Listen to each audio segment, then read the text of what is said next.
इस वीडियो में हम लोग क्लास 8 साइंस का मॉडल सेट 6 पढ़ने वाले हैं।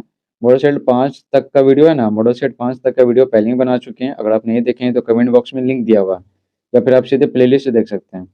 ठीक है, तो एग्जाम में है ना मॉडल सेट से ही क्वेश्चन पूछा जाता है, तो चलिए पढ़ लेते हैं। तो पहला है सवाल, रिक्त स्थानों की पूर्ति करें। पहला है, पेट्रोल का ज्वलन ताप केरोसिन के ज्वलन ताप से डैश होता है, तो क्या होता है, कम होता है। भूकंप की तीव्रता का मापन गैस स्केल से किया जाता है, तो रिक्टर स्केल से किया जाता है।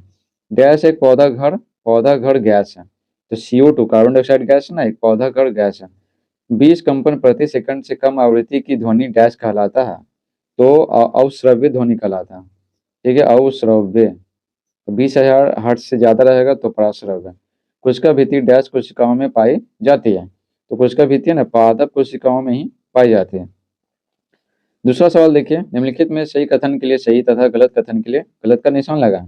पहला, किसी कोण पर झुके दो समतल दर्पण एक ही प्रतिबिंब बना सकते हैं, तो ये गलत है।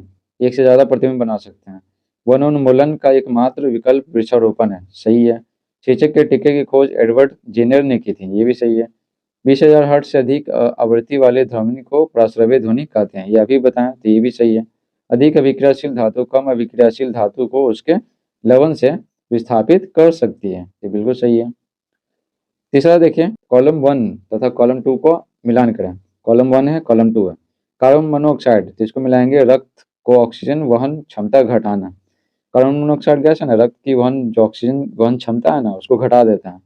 क्लोरीन से आंखों में जलन और खुजली होती है। सल्फर डाइऑक्साइड गैस के कारण अम्ल वर्षा होता है, खांसी होता है। धूल कणिकाएं फेफड़ों को खराब कर देती है।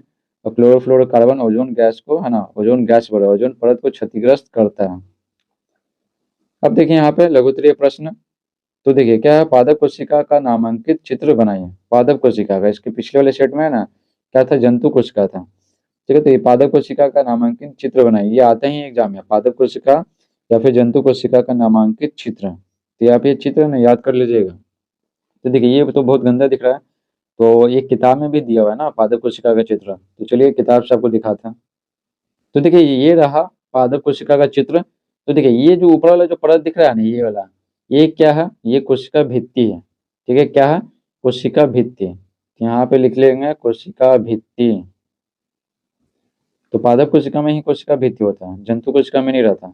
उसके बाद ये जो सेकंड वाला जो लेयर देख रहे हैं ना कोशिका के ऊपर वाला, ये क्या है, कोशिका झिल्ली है।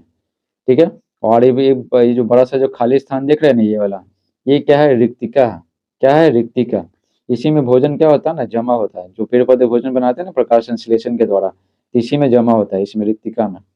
उसके बाद है कि केंद्रक होता है किनारे साइड में। ठीक है, तो केंद्रक, इसी में अनुवांशिक गुण पाया जाता है। अब देखिए ये जो द्रव होता है ना, ये, ठीक है, ये द्रव जिसको कोशिका द्रव्य कहते हैं, और ये छोटा छोटा होता है ना, हरित लवक होता है। ठीक है, इसी की सहायता से ना पेड़ पौधे क्या करते हैं ना, भोजन बनाते हैं। ठीक है, प्रकाश की उपस्थिति में, सूरज के प्रकाश की उपस्थिति में, प्रकाश संश्लेषण के द्वारा। इसको आप याद कर लीजिएगा। ठीक है, अब जंतु कोशिका के चित्र देखने के लिए आप ये जो पिछला वाला जो मॉडल सेट है उसमें आप देख सकते हैं। तो दोनों इंपॉर्टेंट सवाल है। पांचवा देखिए, कृत्रिम उपग्रह का 4 उपयोग लिखें। कृत्रिम उपग्रह का आंसर लिखेंगे, कृत्रिम उपग्रहों का इस्तेमाल मौसम की भविष्यवाणी, रेडियो तथा टेलीविजन संकेतों के प्रेषण, दूरसंचार तथा दूर संवेदन के लिए किया जाता है। दूरसंचार जैसे टेलीफोन, ठीक है, टेलीफोन मोबाइल से बात करते हैं ना। ठीक है, टेलीविजन हो गया, रेडियो हो गया, ये सब चीजें। ठीक है, हम नेट चलाते हैं, बहुत सारी चीजें। अब देखिए दीर्घ उत्तरीय प्रश्न, छठा है, एक दीर्घ उत्तरीय प्रश्न रहेगा 10 नंबर का। तो देखिए धातु के किन्हीं 4 भौतिक गुणों को लिखिए। भौतिक गुणों को, तो देखिए आंसर लिखेंगे, धातुओं के भौतिक गुण निम्न है। पहला है ए, अवस्था। देखिए धातुएं प्राय ठोस होती हैं। सिर्फ पारा ही धातु है ना, पारा ही जो ऐसा धातु है जो द्रव अवस्था में पाया जाता है। बाकी सभी धातु है ना, ये ठोस होती हैं। बी है कठोरता, सभी धातुएं क्या होती है, कठोर होती हैं। सी है धात्विक चमक, धातु में ना एक विशेष प्रकार की चमक होती है जिसे धात्विक चमक कहते हैं। जैसे सोना चांदी में है ना चमक होता है। आघात वर्धता, धातुओं को पीटकर है ना पतली चादरें बनाई जाती हैं। ठीक है, तो क्या ना, ये जो पीटते हैं ना, तो उसका जो भार है, ठीक है, दाब दाब है, उसको सहन कर लेता है और पतले चादर में बदल जाता है। तो आघात को सहने की क्षमता होती है, जिसको आघात वर्धिता कहते हैं, इसमें धातु में। इस प्रकार से ये पूरा मॉडल सेट समाप्त होता है। तो ये मॉडल सेट 6 था, और मॉडल सेट 7 का वीडियो देखने के लिए कमेंट बॉक्स में लिंक दे दिए। तो वहाँ से जाके आप देख सकते हैं। ठीक है? तो चलिए मिलते हैं अगले वीडियो में। Thanks for watching.